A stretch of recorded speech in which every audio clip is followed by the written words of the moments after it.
All right, welcome back to Ducks and Pucks. This is your host, Mike Walters, along with my co-host, Eddie Jones. We're going to get you all caught up on some of the games that happened this past week and look forward to the games this week. And then lots of trade and movement news going on as well. We'll get you all caught up on what's going on and what's current as of we record this show right now. But first, let's go back to the last couple games, Eddie. We played Ottawa on Wednesday, and unfortunately, we came out with a loss in this one. No goals, and Ottawa beat us 3-0 with the red hot Hammond in net for Ottawa.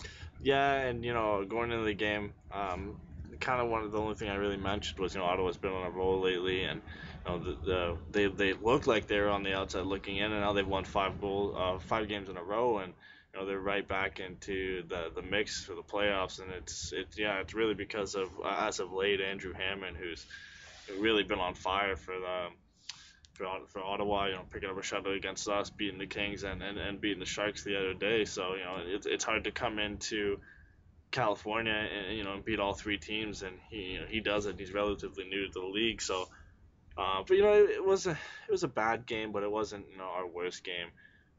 We played an all right game. A couple of sloppy goals. Gibson was pretty good on the night. You can't really blame him. I think we definitely deserved to get a couple goals in that game, but we came up against a hot goalie, and we could have played a little bit better, but there wasn't much we could do. What do you think about the lineup change? After the game, a lot of people were upset on Twitter and Facebook when Bourque was in over Jackman and Brewer was in over Lovejoy. A lot of people have said there was a handful that said, "Oh, okay, maybe they're resting him for Friday against the Kings," which I don't really buy that because the Kings had back-to-backs with Ottawa on Thursday. I'm just kind of curious why you think that they played those two guys over Jackman and Lovejoy, especially with Jackman getting that extension. Yeah, no, I wasn't really sure either. Maybe they felt like those were two guys that they would wanted to rest for the Kings game a couple days later, but I feel like Lovejoy is an improvement on Brewer, and Jackman is definitely better suited for that fourth line role than Bourque. Maybe they're giving Bourque another shot. Obviously, we'll talk about it a little bit more later, but he was just put sent down on waivers. Maybe that was his last chance against an easier opponent in Ottawa, and maybe the same goes for Brewer. Just give him another chance, seeing if they can put out a strong game, and probably tonight we'll see both check out. So yeah, I think that's probably it. Just maybe resting or giving these guys a last chance. Yeah, that's a good point, Eddie. Maybe they were trying to give one little final effort here against Ottawa. And then when we switched the lineups back on Friday, Jackman came back in, Lovejoy came back in. We played the Kings, and this was a wild one. In the beginning, it looked like the Ducks were actually playing well in the beginning of the game, but the Kings got a goal late in the first period, then they got a goal halfway through the second, and it looked like, oh, here we go. We might be dropping this one to the Kings, and then. Third period again, just like against Detroit, we exploded in this one, Eddie, getting 4 goals and pulling out the win against the Kings at home. Yeah, definitely. And they actually had a really strong first period and a lot stronger second period, but the Kings kind of just that second goal by Braden McNabb went in off Lindholm, and the first goal was a little bit sloppy too. You can't really blame anybody on that game, but the Ducks come out in the third period, and they really don't put up a lot of shots. They only put up 9 shots, but they end up putting four, converting on their chances, putting 4 goals past Martin Jones, and I guess 3, and then the empty netter. So a big comeback win, and one everybody was hoping would happen. The Kings go up 2-0, and just ending off their streak, you really don't see any hope. But getting those 2 quick goals, I think, was the key. Kessler getting the goal and then Edom getting one about a minute and a half later is really sparked the Ducks playing. And in the rest of the period, they really turned on the forecheck and played a complete game, and Perry picking up the winner, and then picking up the empty netter to seal the win. Yeah, I was really, happy in the third for Kessler because you could see the look on his face, having not scored a goal in ages. You could tell there was that, just sense of relief when he finally got that goal. And then I think, after that, obviously all of us in the building at the Honda Center started getting into it. And then right after that with Edom scoring, I mean, Honda Center was going nuts, and I think the team and the crowd and everybody was just energized from that point on, and it just seemed like that the momentum just completely shifted. Once it was a tie game, you felt like, okay, we could do this, and Perry getting that goal too. I mean, that really put us up. And I mean, I wish he would get more excited though, Eddie. I thought he was very, very, just so mellow after that goal. I just, could he, get a little bit more pumped? I mean, I don't know, but I put that video out there for everybody to look at, and you can see his celly on Twitter and Facebook. Yeah, I think just to you look at all the stats in the games, and I think the Ducks, they when we talk about how they got to play a complete game and they got to play their way, I think this is one of the stereotypical games or one of the key games they'll look at to say this is how we got to play if we want to make a run to the cup. They played the forecheck game to perfection. They out hit LA 52-25, and we talked about face-offs last year, and they won 37 to LA's 27 win. So I think in all, it was just a really good game. Blocked 18 shots, got gritty. The Sekac, Raquel Edom line really excelled in that line. Sekac looked actually really really good in that game. So did the other two on the line. You got the Kessler line playing good. The Getzlaff line playing good too, and then Wagner had a really good game too, picking up the third star.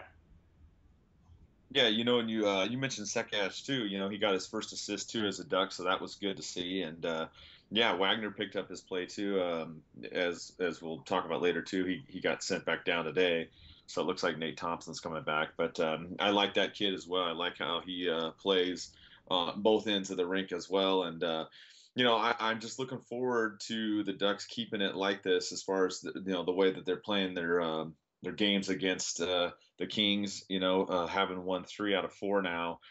I'm hoping that this is the kind of style that they'll have against them, or maybe even the Sharks too, or Vancouver, or the Flames, whoever it is that we're going to meet in the first round, Eddie, coming up here in 5-6 weeks. Yeah, and you got to play the forecheck game. That's really how we're going to beat teams. And winning 3 out of 4 against the Kings is definitely good. Obviously, our record against the Sharks isn't that great, but we got good records against Pacific Division. Pretty much everybody against everybody other than the Sharks. So the Sharks aren't even in a playoff picture right now, so we don't have to worry about that. And I think our most likely opponent is going to be Winnipeg, a Calgary, San Jose, possibly Minnesota. One of those types of teams going in, and I think.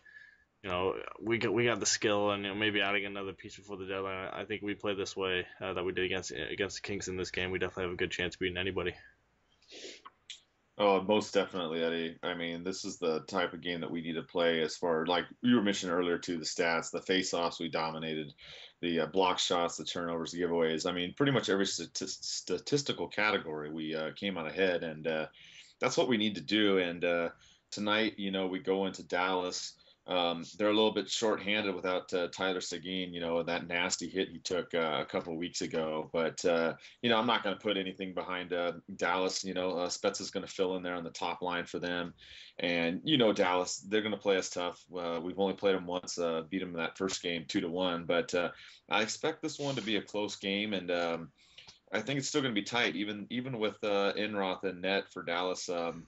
I don't see them, rolling over this one, Eddie. No, and I think really Enroth is a breath of fresh air for them as of late. And Lettinen got grilled by Lindy Ruff in the last game for playing pretty poor, and they haven't been that good in their last 10 games. And they've got the talent up front. They've got Sagan and Ben and like you said, Spezza and a couple other guys up there too. And you look at where they are in the standings. You look at the goals for in the Western Conference, and they're up there for the most goals for in the Western Conference with 195. I believe they're first, if not second, in the Western Conference with goals for. But then they've also got 207 goals against, which is just terrible.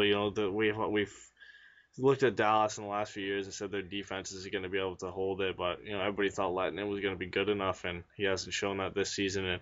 And Enroth isn't really a huge step forward. So I think this is definitely a game we should be winning. Dallas has had their struggles at home, and even on the road too. And without Sagan, this is really a game that we should be winning with their goaltending problems and their issues on defense as well.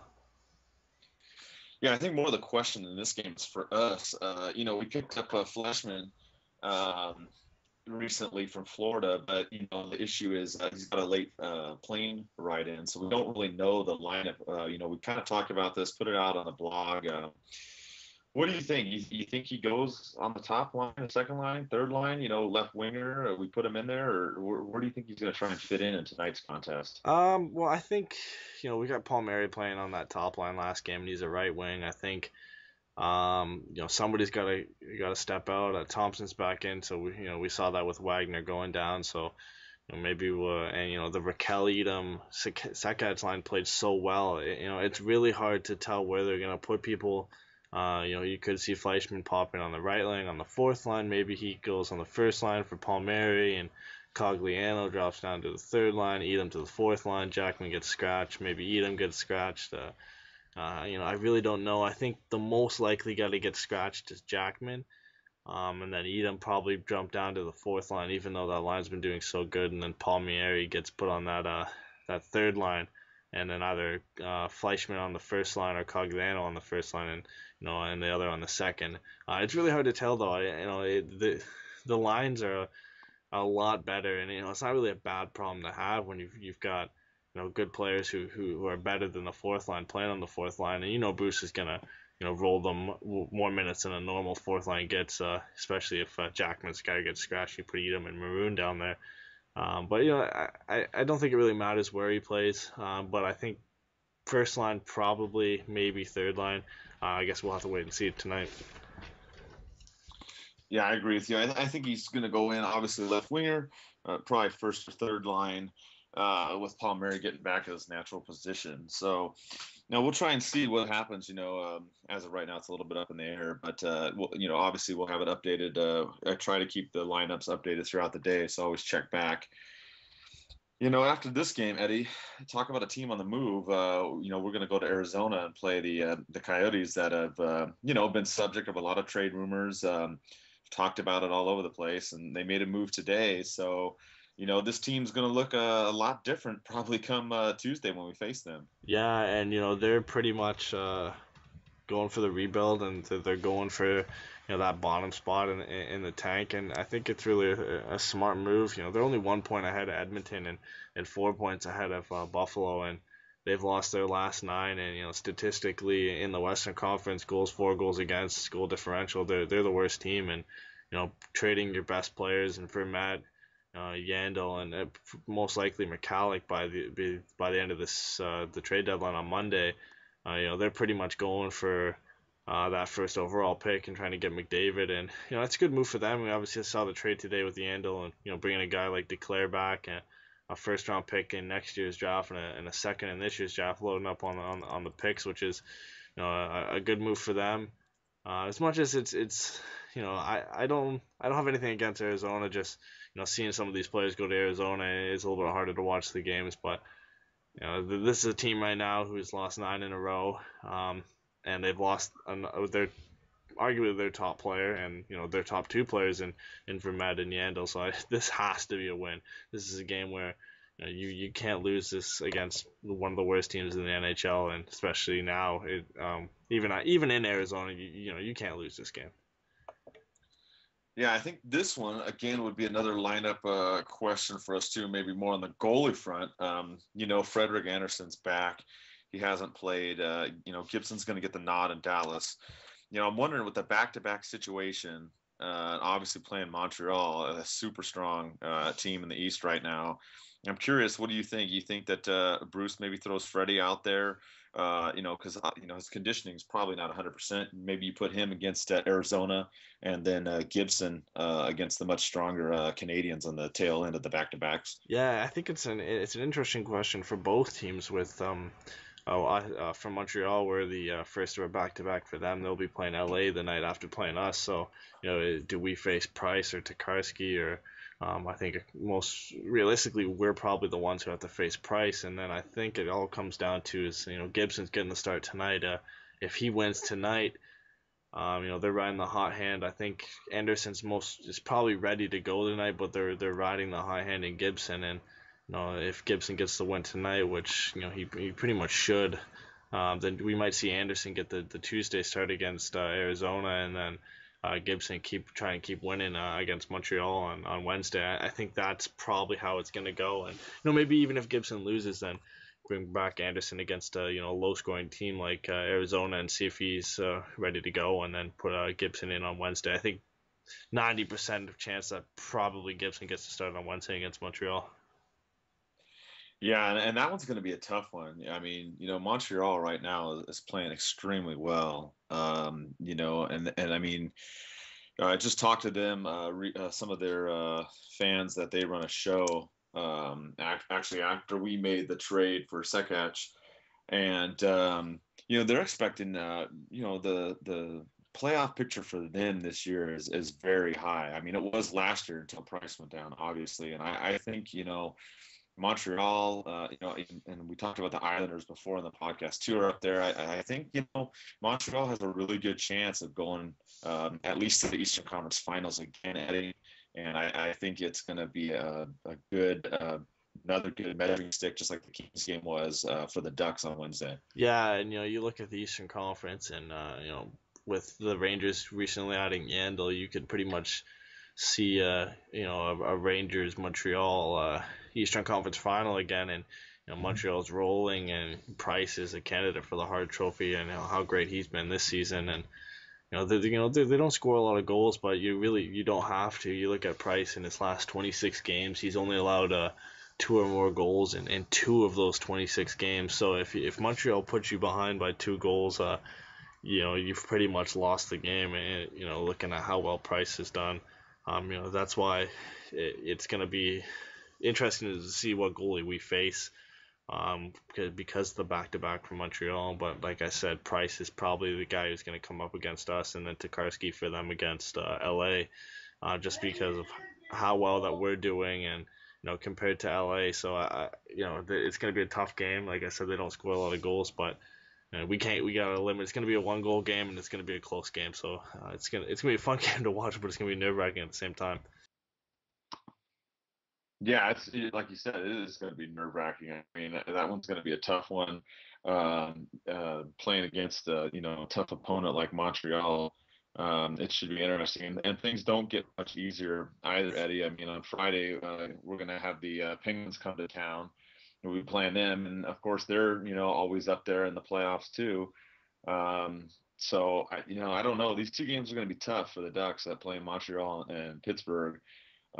These are 2 games that I would really, when we do the podcast next week, look back at these 2, and these 2 will really determine how the Ducks, I think, will do going forward in the playoffs. And we kind of don't know how the line's going to be anyways. We still got a day and a half of the trade deadline. Things may change for the Ducks too. So it's kind of hard to preview those couple games with stuff up in the air, but I look for these 2 to be playoff type games and atmospheres, and definitely measuring sticks for the Ducks going into the final month of the season. Yeah, and I think having these 2 games at Honda Center is nice. Not to say that Pittsburgh and Montreal are 2 very good away teams as well, but just having that a little bit slight edge on home ice is going to be nice. And Pittsburgh also has won 3 in a row. Montreal's won 4 in a row, and they might be rolling, both of them, by the time they roll up into Honda Center. So those are going to be 2 big games, and if we can come out of them with 2 wins, it's going to be a huge step forward, and a big momentum boost heading into Monday against the Canucks. Right. And talking about now, shifting gears, as far as all the player movement stuff, we mentioned some things going on here. We've got the recent trade with Sekac. And then we had the trade with Fleischmann. What do you think about Fleischmann? We put out a poll question about whether or not the Ducks were going to keep Fleischmann and then trade some other players, or do you think he'd be a package deal for something bigger and another defenseman? What are your thoughts, Eddie, on the move to get Fleischmann? Yeah, I think it's a pretty good deal considering what we gave up. Obviously, getting up another pick, it kind of shows our intent, and there's still another deal that possibly could be made for a defenseman. So, obviously Murray wants to go for it. You look at his numbers throughout his career, career high 61 points. Was on pace for close to that back in 2012, 2013. He only had 28 last year and has 21 this year in 52 games. You can't. It's hard to look at that and say, oh, he's not that great of a player. He's a top 6 guy on a good team. I think maybe a top 9 guy. But he can score. He's creative. He's a playmaker. And, maybe he'll get a little bit of inflation of points while playing with the team. Like the Ducks, depending on what line he plays on. Coming from a team that doesn't score a lot of goals. And getting them for getting Heatley off. Get him out of the organization and bringing in Fleischmann for essentially a third round pick I think is a really good deal for the Ducks. Yeah, you mentioned Heatley too. So it's like we got rid of Brizgalov, which if you hadn't heard that news, he ended up retiring as well, which gave us about almost $3 million cap space. Obviously to make some more moves. We also got rid of Heatley, and we just put Bourque on waivers as well. So it seems like at least Murray and Boudreau are getting the picture now and clearing out the people that aren't helping us. I'm just hoping that the next move is that we go get that D-man, Eddie. I'm happy with what they're doing right now. And I think, the latest question now is what's going to happen with Beleskey. We talked about that before, and that's really been the hot topic today is, he hasn't gotten a contract extension. And the question is, and as most things in life, it comes down to money. And really, they say they want to keep him, but it's all going to come down to how much he wants, and how much is Murray going to pay him. What are your thoughts on the Beleskey situation? Yeah, he's gonna want a lot of money. He's having a good season, and the weird thing is bringing in Sekac, you're like okay, swapping out a guy, swapping out a right hand wing for a left wing, still the same amount of roster spots.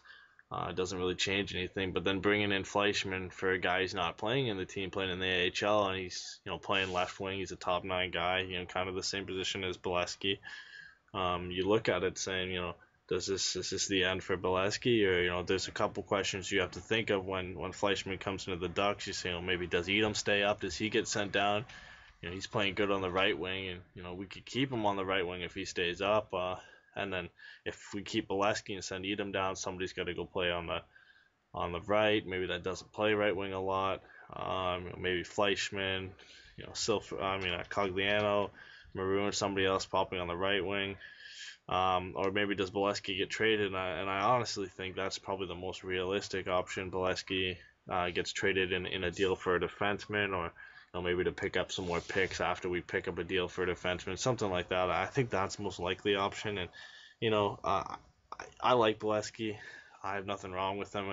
I'm in the group with a lot of other people who believe that the way he's producing this year, he might not be able to produce like that again in his career. Maybe he'll reach 20 a couple more times, but realistically, I don't think he can get above 20 for consecutive seasons, or maybe that many more seasons in his career. And if you're gonna sell him, you might as well sell him when the price is as high as it can be. So I think realistically, Beleskey probably gets traded, and Edom stays up with the team.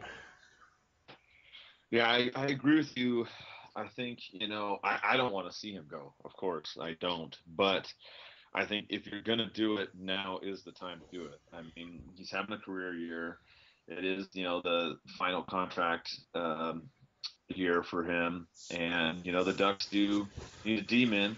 And you brought in 2, left wings, as you mentioned. So I think, that may be the situation is to try to, unless they can get him for a really, really good price, which it's going to be tough because he's been playing well. So, I think that's the big question between now and, obviously tomorrow on the deadline with what the Ducks are going to do next.